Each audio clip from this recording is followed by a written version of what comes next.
ইয়াৰ আগতে আমাক দুজন বৈষ্ণৱে ভকতে আমাক অনুৰোধ জনাইছিল, যিহেতু আগন্তুক অম্বুবাচী মেলা আহি আছে, আহাৰ হাতৰ কথা আহি আছে, গতিকে শাস্ত্ৰৰ মতে বা শাস্ত্ৰ অনুসৰি এই কথাষাৰনো কিমান দূৰ সত্য বা আমি কেনেধৰণে তাক পালিব লাগে, এই কথাষাৰ জনাবৰ কাৰণে আমাক অনুৰোধ জনাইছিলে। আমি তাৰ মাজতে ধ্ৰুৱ চৰিত্ৰৰ মাজতে এই কথাখিনি অকণমান জনাবলৈ যত্ন কৰিম।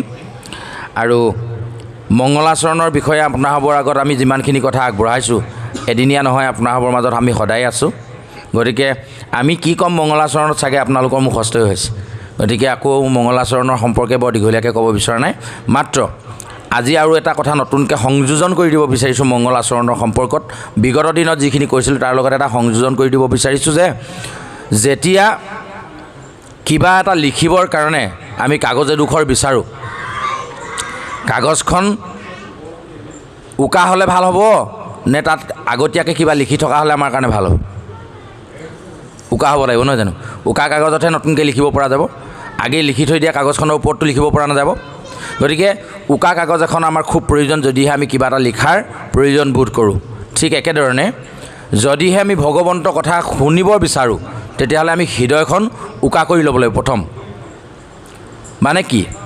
যে হৃদয়ত থকা বিভিন্ন চিন্তা ধাৰণাখিনি আমি খন্তেক সময়ৰ কাৰণে মোহাৰি ল'ব লাগিব, তেতিয়া আমাৰ কাগজখন উকা হৈ পৰিব। তাৰমানে আমি ধৰি ল'লোঁ ক'লা ফলক এখন, মানে বৰ্ড এখন, আমি ব্লেক বৰ্ড বুলি যাক কওঁ, ক'লা ফলকখনত যেতিয়া চক মাটিৰে কিবা এটা লিখি থৈ দিয়া থাকে, তেতিয়া সেইখিনি মোহাৰি ল'লেহে আমি নতুনকৈ কিবা এটা যেনেধৰণে লিখিব পাৰোঁ।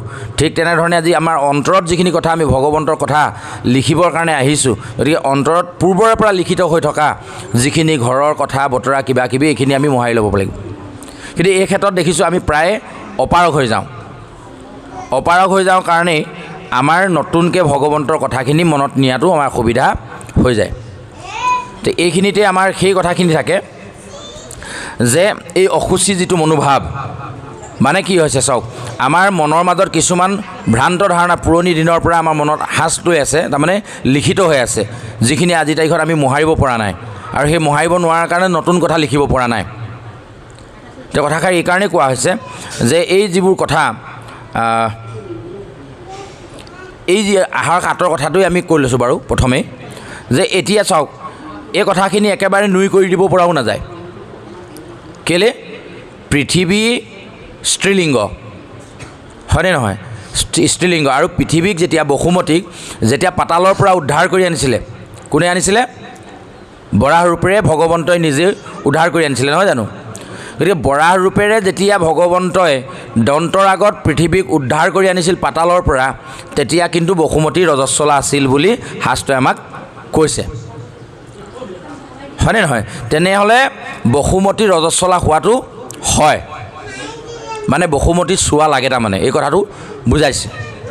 এতিয়া ডাঙৰ তত্ত্ব হ'ল, এতিয়া আমি সেই চোৱা মানিম নে নামানিম, এইটো লৈ আমাৰ সমাজৰ বিভিন্ন ধৰণৰ মানুহৰ মাজত বিভিন্ন ধৰণৰ কথা আমি দেখিবলৈ পাওঁ। সেইকাৰণে এই কথাবোৰ বিতৰ্কলৈ নিনি পোনপটীয়াকৈ আমি এটা সিদ্ধান্তলৈ গুচি আহিব লাগে যে যদিহে আমি কেৱল মাত্ৰ বিষ্ণুক উপাসনা কৰোঁ, তেতিয়াহ'লে পৃথিৱীৰ কোনো চোৱাই আমাক একো কৰিব নোৱাৰে। ভগৱন্তৰ গাত চোৱা লাগিব পাৰে জানো? হয়নে?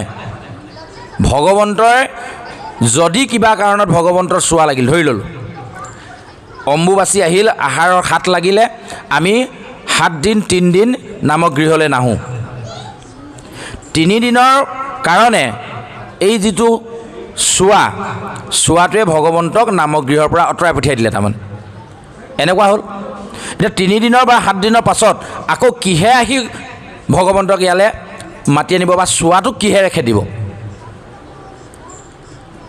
আমাক কি কৈছে চাওক, কলি নামৰ এটা মলিন যুগ, মল যুগ কোৱা নাই জানো? কলি যুগ অতি মলিন বুলি কৈছে, অতিকে মলিন, হয়নে নহয়? লেতেৰা যুগ।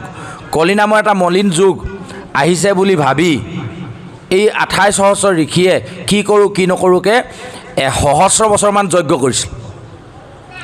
যজ্ঞ কৰি বিভিন্ন ধৰণৰ পৰামৰ্শ দিয়াৰ পাছত শেষ সিদ্ধান্তত উপনীত হ'ল যে কেৱল হৰিনামৰ বাহিৰে কলিৰ মল আঁতৰাব পৰা শক্তি কাৰোৱে নাই, সেইটো ভাগৱতত আমাক সিদ্ধান্ত দিলে। তেতিয়াহ'লে কলি নিচিনা এটা যোগৰ চোৱা বা মল যদি হৰিনামে খেদিব পাৰে, তেতিয়াহ'লে জেঠ মাহ মলমাহে এটা মাহে ভগৱন্তক কেনেকৈ খেদি পঠিয়ায়? এতিয়া আমি প্ৰায় দেখিছোঁ জেঠ মাহ বোলে এই বছৰৰ জেঠ মাহটো হেনো মলমাহ, আৰু সেই মলমাহ হোৱাৰ কাৰণে হেনো ভগৱন্তৰ নাম ল'ব নাপায় বুলি বহু জেগাত আমি কোৱা শুনিছোঁ। এতিয়া আমি কথাটো কি বুজি পালোঁ শাস্ত্ৰৰ পৰা?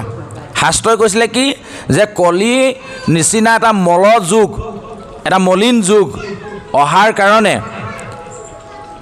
সমস্ত পণ্ডিত একত্ৰাপিত হৈ এটা সিদ্ধান্তত উপনীত হ'ল, আৰু শাস্ত্ৰই আমাক সিদ্ধান্ত কৰি দিলে যে মহাভাগৱত চৰ্চনৰ যোগেদি ভগৱন্তৰ গুণনাম কীৰ্তন হৰিকীৰ্তনৰ জৰিয়তে হৰিনামৰ যোগেদি আমি কলিৰ মল খেদিব পাৰিম। এটা যুগৰ মল যিটো নামে খেদিব পাৰে, সেই নামক আকৌ মল নামৰ এটা মাহে হেনো আঁতৰাই পঠিয়াব পাৰে। এইটো কেনেকৈ সম্ভৱ? এই কথাবোৰ আমি নুবুজাকৈ মলমাহ বুলি বহুতে ভাবি আছোঁ। কিন্তু আমি যিসকলে মলমাহ বুলি ভগৱন্তৰ গুণনাম কীৰ্তন বা মাংগলিক কাৰ্য অনুষ্ঠিত কৰিবলৈ টান পাইছোঁ, তেওঁলোকক যদি আমি সোধোঁ বা আমি যদি নিজেই পৰ্যালোচনা কৰিব বিচাৰোঁ, মলমাহ মানেনো কি, কিয়নো জেঠ মাহটো মলমাহ বুলি ক'লে, আমি কিজানি ক'বই নোৱাৰিম। তথাপি আমি পূৰ্বৰ পৰম্পৰাগত নীতি ধৰি এই মাহবোৰ আমি এনেধৰণে মানি চলিছোঁ। কিন্তু শাস্ত্ৰই কৈছে যে মলমাহত ভগৱন্তৰ নাম বেছিকৈহে ল'ব লাগে। কিয়? যদি সঁচাকৈ মাহটো মলিন হয়, তেতিয়াহ'লে এই মলখিনি গুচাবৰ কাৰণে কেৱল মাত্ৰ হৰিনামৰ বাহিৰে একোৱেই তাৰ মল খেদিব নোৱাৰে। হৃদয়ৰ মলিনতা আঁতৰাবৰ কাৰণে এই যে আগতে লিখি থৈ দিয়া যিখিনি কথা, সেইখিনি মোহাৰিবৰ কাৰণে যেনেধৰণে হৰিনাম লাগিব, ঠিক তেনেধৰণে এই জেঠ মাহৰ মল খেদিবৰ কাৰণেও আমাক কিন্তু হৰিনামহে লাগিব। আমি হৰিনামৰ পৰা যদি বিৰত থাকোঁ, তেতিয়াহ'লে তাৰ পৰা আমাৰ উপকাৰ নহ'ব। এতিয়া এটা কথাটো হৈ গ'ল, এই যিটো অম্বুবাচী মেলাৰ কথা আমাক কৈছে যে বহু লোকে এনেকৈ চৰ্চালৈও আনে। আমি কৰজোৰে নিবেদন কৰিছোঁ, যিহেতু কথাখিনি সামাজিক মাধ্যমত প্ৰচাৰ হৈ গুচি যাব, তাত গৈ পিনি আকৌ আমাক সমালোচনা কৰা মানুহৰ সংখ্যা বহুত বেছি আছে, বহুত বিতৰ্কলৈ লৈ যায়। আমি কৰজোৰে প্ৰাৰ্থনা জনাইছোঁ যাতে এই কথাখিনি বিতৰ্কলৈ নিনিয়ে। আমি বিতৰ্ক কৰিবও খোজা নাই, আমি কাকো মানাও কৰিব বিচৰা নাই। শাস্ত্ৰত যিহেতু মানে ঋতুমতী হোৱাৰ কথা উল্লেখ আছে, পৃথিৱী ৰজস্বলা হোৱাৰ কথা লিখা আছে, তেতিয়াহ'লে পৃথিৱীৰ চোৱা লগাটো শাস্ত্ৰই নিজেই উল্লেখ কৰিছে। গতিকে এইটো আমি নহয় বুলি ক'বলৈ যোৱা নাই। এতিয়া কথা হ'ল কোনে মানে কোনে নেমানে তাক লৈ। এতিয়া ডাঙৰ কথাটো হৈ গ'ল কি, বহুতে কয় আমাৰ অসমতহে কেৱল সেই পৰম্পৰাটো আছে, বাহিৰত নাই। জগন্নাথ মন্দিৰ খোলা থাকে, আৰু এনেকুৱা ধৰণৰ কি কয় এইটো বদৰিকাশ্ৰম, এনেকুৱাবিলাক আশ্ৰমবিলাক খোলা থাকে, কিন্তু আমাৰ নামগৃহভাগে বন্ধ হৈ থাকে। কিয়? একেই নহয় নেকি? যদি জগন্নাথ মন্দিৰত কোন আছে? ভগৱন্তই আছে। যদি সেই একেজন ভগৱন্ত আমাৰ নামগৃহতো আছে, আমাৰ নামগৃহ কিয় বন্ধ থাকে? এনেধৰণে কিছুমানে উপস্থাপন কৰে। আটাইতকৈ ডাঙৰ কথাটো আমি এনেকুৱা ভাবোঁ, আমি কিছুমান মানুহে যিসকল জ্যেষ্ঠ ব্যক্তিয়ে আলোচনা কৰিছে, তেওঁলোকে তাৰ পৰা কিবা এটা উত্তৰ উলিয়াইছে, কিন্তু আমি একো বুজি নোপোৱাখিনিয়ে এনেকুৱাকৈ আমি সেই কথাটোত লাগি আছোঁ, যিখিনিয়ে শাস্ত্ৰই কোৱা একেবাৰে সৰু সৰু কথাকেইটাকে মানিব পৰা নাই, অথচ এই চোৱা মনা নমনাটোক লৈ বিতৰ্কত সোমাবলৈ যাওঁ। এইটো আমি কৰাটো অনুচিত বুলি আমি অনুভৱ কৰিছোঁ।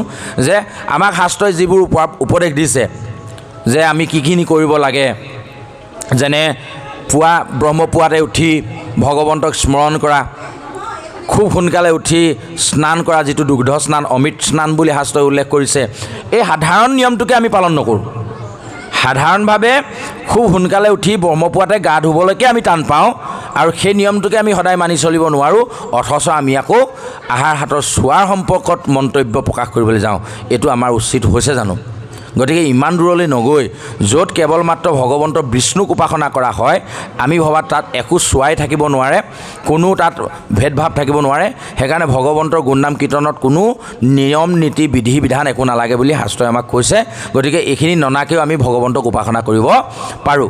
তথাপি আকৌ মই এনেকৈ কৈ থৈ যাওঁ যে যিহেতু আমি সামাজিকভাৱে দায়বদ্ধ, যদি কেনেবাকৈ আমি নামগৃহত সোমোৱাটোক লৈ সমাজখনে অসন্তুষ্টি প্ৰকাশ কৰে, তেতিয়াহ'লে এখন সমাজক নেওচা দি মই শুদ্ধটো বুজি পালোঁ বুলি নামক গৃহলৈ অহাটোতো কিন্তু যুক্তিসংগত নহয়, কিয়নো আমি সমাজ পাতি বাস কৰা মানুহ। গতিকে আমি সামাজিকভাৱে যেনেধৰণে নীতি নিয়ম পালন কৰি আছোঁ চব তেনেকেই থাকক।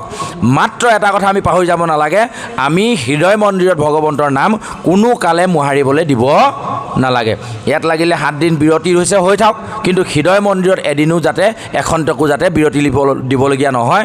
অখণ্ডিত অপ্ৰতিহতভাৱে অবিৰাম গতিত যাতে ভগৱন্তৰ নাম আমাৰ হৃদয়ত থাকে, তাৰ কাৰণে আমি ভগৱন্তৰ চৰণত প্ৰাৰ্থনা জনোৱাৰ লগে লগে আপোনাসৱৰ শ্ৰীচৰণটো সেৱা ধৰিছোঁ, যাতে অনাগত দিনত আমি এনেধৰণে আমি আমাৰ নিয়মখিনি মানি যাওঁ।